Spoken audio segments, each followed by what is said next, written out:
Hello दोस्तों, स्वागत है आपका मेरे YouTube चैनल परीक्षा प्लान में। तो कैसे हैं आप लोग? आई होप अच्छे होंगे। और जैसा कि आप लोगों को पता है कि साइंस के प्रीवियस ईयर के क्वेश्चन मैं सॉल्व करवा रही हूं, तो ये ऑनलाइन वाले पेपर हैं। इनमें जो भी साइंस के क्वेश्चन हैं उनको मैं सॉल्व करवाऊंगी। तो चलिए वीडियो को शुरू करते हैं।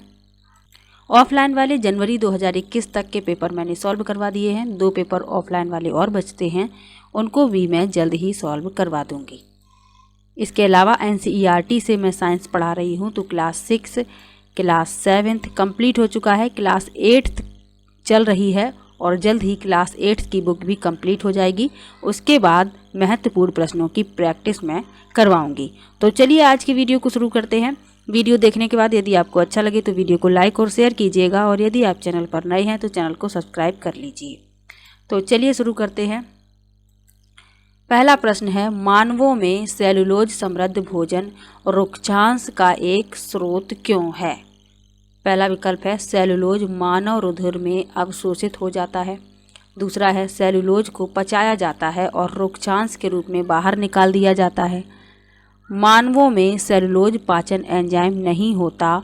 और चौथा है सेलुलोज को सेलुलोज पाची जीवाणुओं द्वारा रेशों में परिवर्तित किया जाता है। तो मानवों में सेलुलोज समृद्ध भोजन रुक्षांश का एक स्रोत क्यों है? क्योंकि मानवों में सेलुलोज पाचन एंजाइम नहीं होता है। तीसरा विकल्प इस प्रश्न में सही है। याद रखिएगा, मानवों में सेलुलोज पाचन एंजाइम नहीं होता है।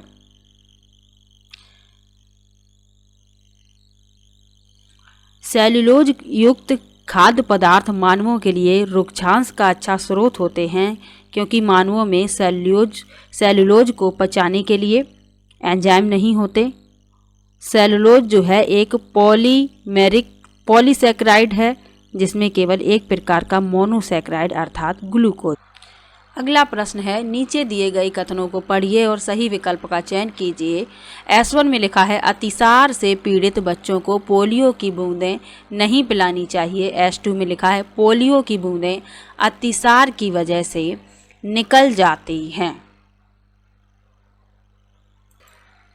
तो दोनों ही कथन बिल्कुल सही हैं और S1 की सही व्याख्या भी कर रहा है। अतिसार से पीड़ित बच्चों को पोलियो की बूंदें नहीं पिलानी चाहिए, और पोलियो की खुराक जो है अतिसार की वजह से निकल जाती है, बच्चों की पी नहीं पाते वो। तो पहला विकल्प इसमें सही है। अगला प्रश्न है, क्या है? लिखा है मल जल के संदर्भ में निम्नलिखित को सुमेलित कीजिए। मिलान करना है, तो चलिए मिला लेते हैं। जीवाणु संक्रमण है हैजा, इसे तीसरे से मिला देंगे।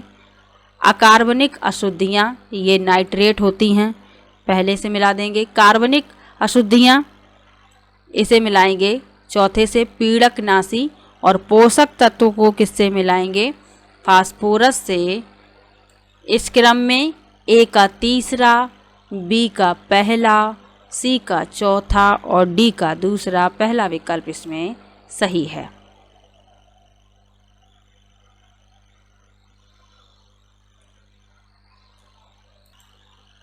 अगला प्रश्न है, उपयुक्त शब्दों से रिक्त स्थानों को भरिए।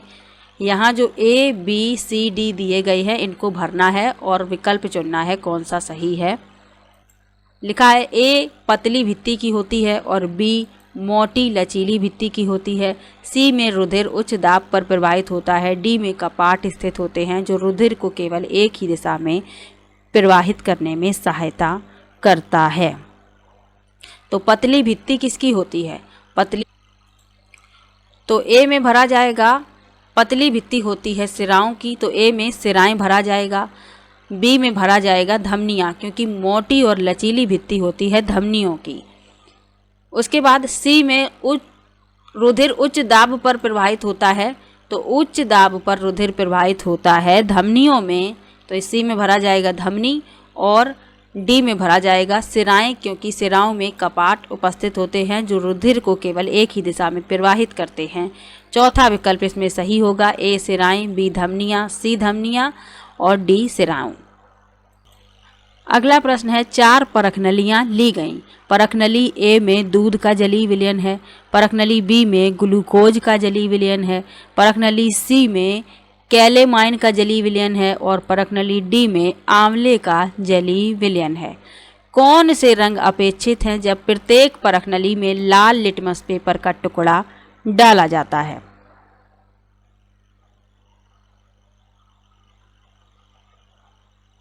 तो दूध का जलीय विलयन जो है उदासीन विलयन माना जाता है। तो जब इसमें लाल लिटमस पेपर डाला जाएगा तो उसमें कोई भी परिवर्तन नहीं होगा। उसके बाद ग्लूकोज का जो जलीय विलयन है ये भी उदासीन होगा। तो इसमें जब लाल लिटमस पेपर को डुबोया जाएगा तो इसमें भी कोई परिवर्तन नहीं होगा, यानी कि लाल का वो लाल ही रहेगा।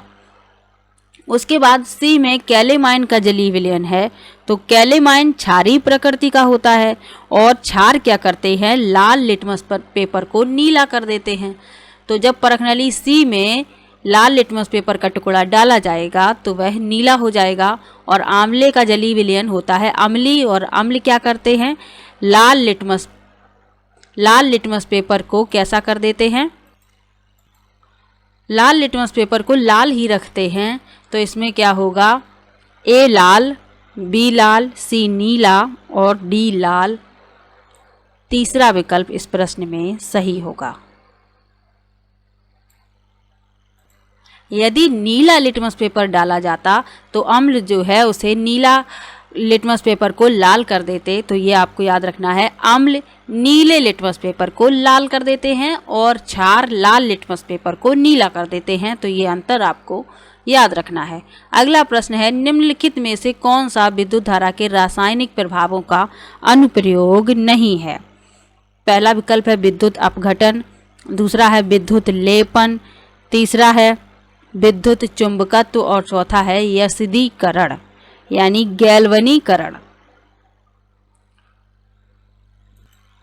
तो इसमें रासायनिक प्रभावों का अनुप्रयोग नहीं है विद्युत चुंबकत्व, क्योंकि विद्युत चुंबकत्व में विद्युत धारा प्रवाहित करने वाले चालक के चारों ओर एक चुंबकीय क्षेत्र उत्पन्न होता है और कोई प्रभाव यानी कि भौतिक या रासायनिक परिवर्तन इसमें नहीं होता है। इसीलिए तीसरा विकल्प इसमें सही है। अगला प्रश्न है, निम्नलिखित वैज्ञानिक प्रत्ययों में से किसका प्रदर्शन पारदर्शी द्वारा किया जा सकता है?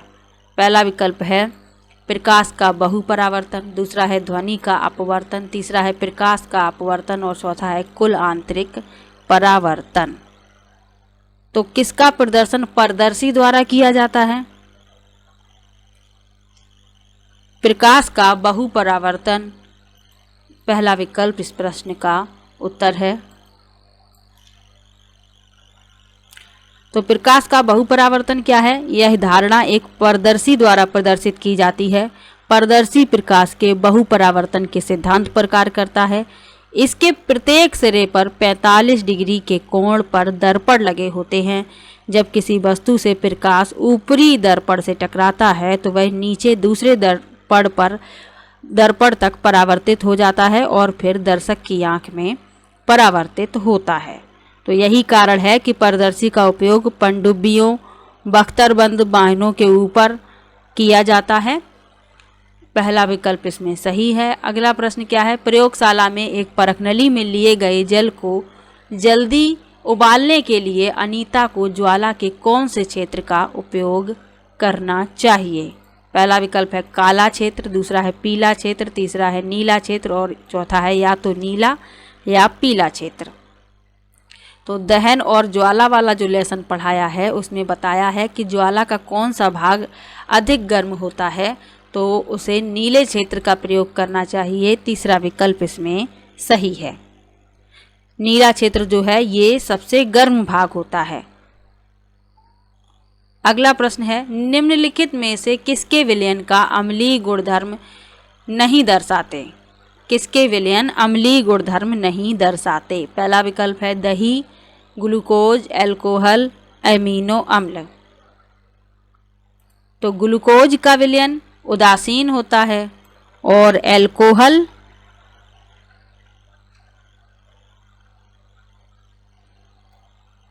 अल्कोहल भी अम्लीय गुणधर्म नहीं दर्शाता है। बी और सी इसका उत्तर है, दूसरा विकल्प इसमें सही है।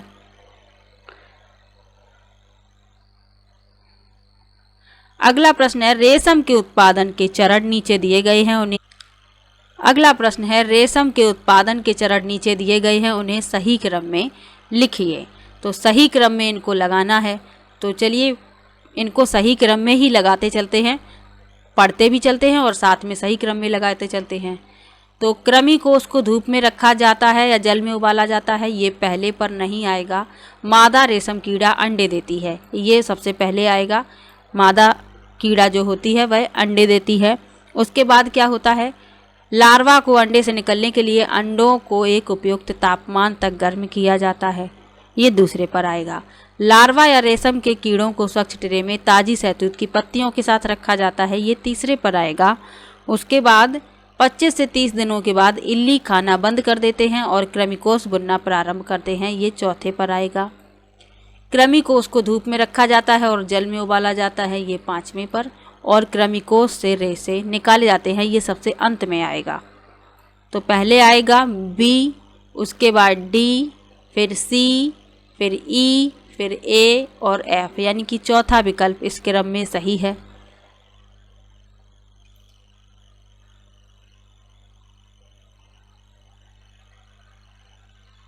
अगला प्रश्न देखते हैं।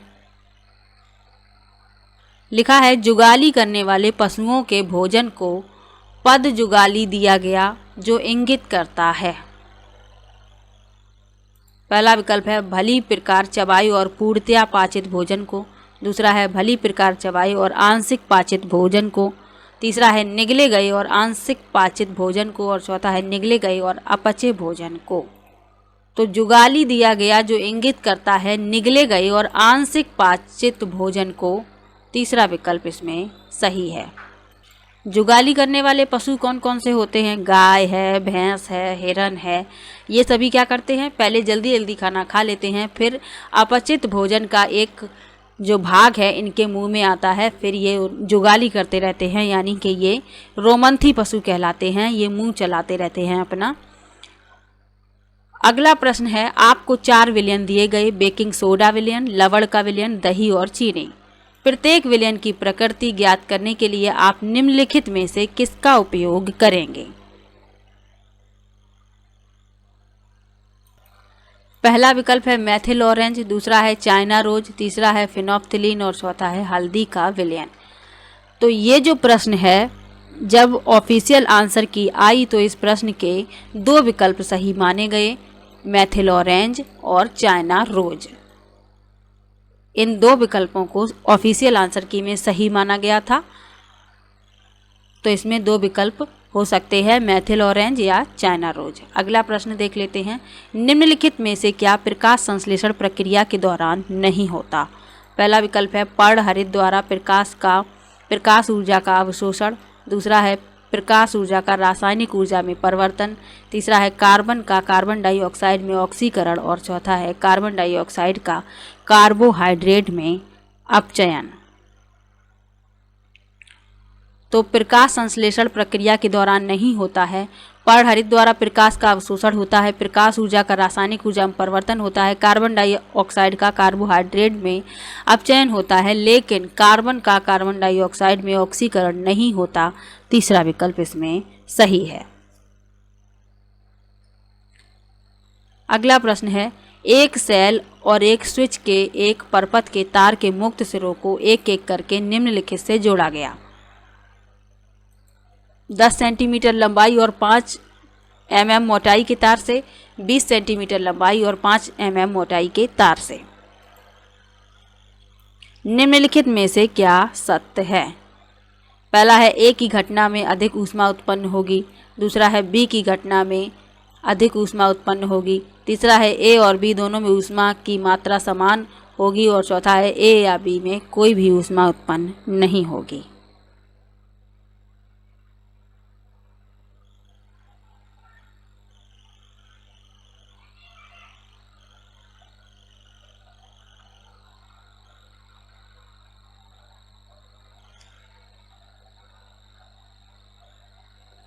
तो इसमें दूसरा विकल्प सही होगा, बी की घटना में अधिक ऊष्मा उत्पन्न होगी।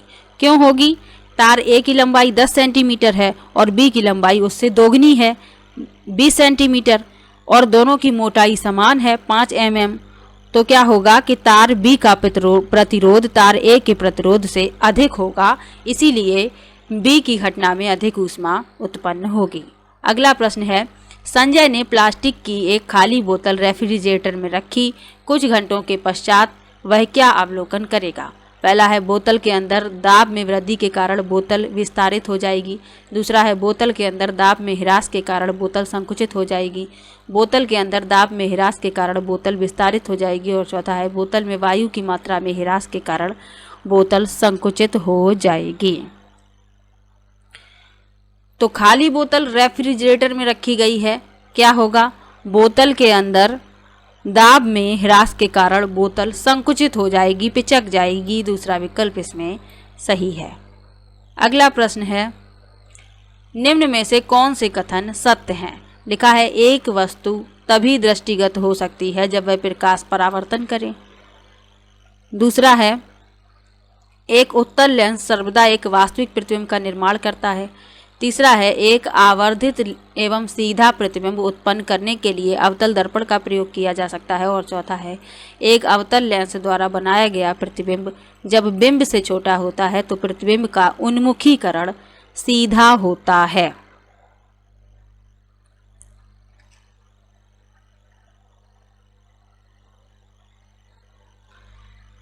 तो इसमें पहला सही है, एक वस्तु तभी दृष्टिगत हो सकती है जब वह प्रकाश का परावर्तन करे।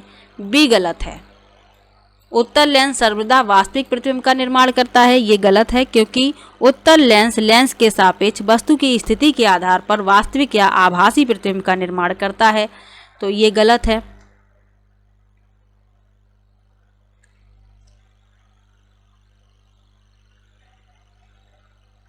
सी भी सही है और डी भी सही है।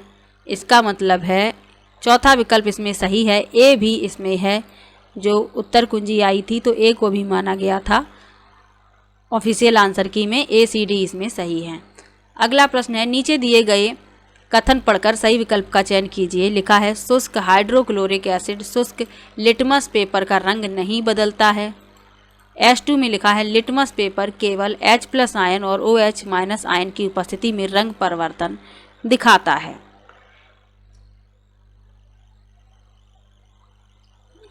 तो इसमें S1 सही लिखा है। जो शुष्क यानी सूखा हाइड्रोक्लोरिक एसिड होता है वह सूखे लिटमस पेपर का रंग नहीं बदलता है, क्योंकि HCl यानी hydrogen chloride HCl hydrogen chloride पानी की उपस्थिति में H+ आयन नहीं छोड़ता है और लिटमस पेपर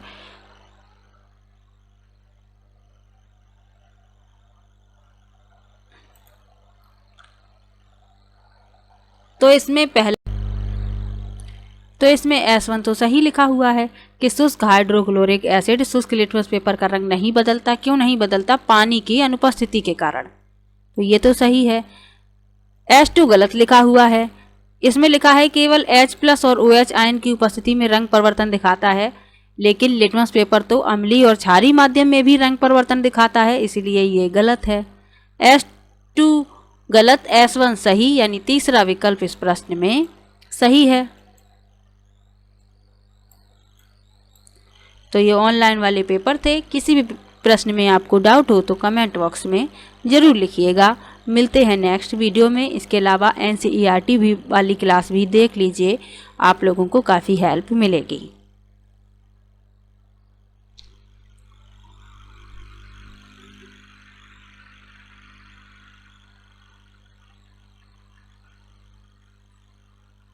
तो वीडियो कैसा लगा कमेंट बॉक्स में ज़रूर बताइएगा। वीडियो को लाइक कीजिए, शेयर कीजिए और चैनल को सब्सक्राइब कर लीजिए।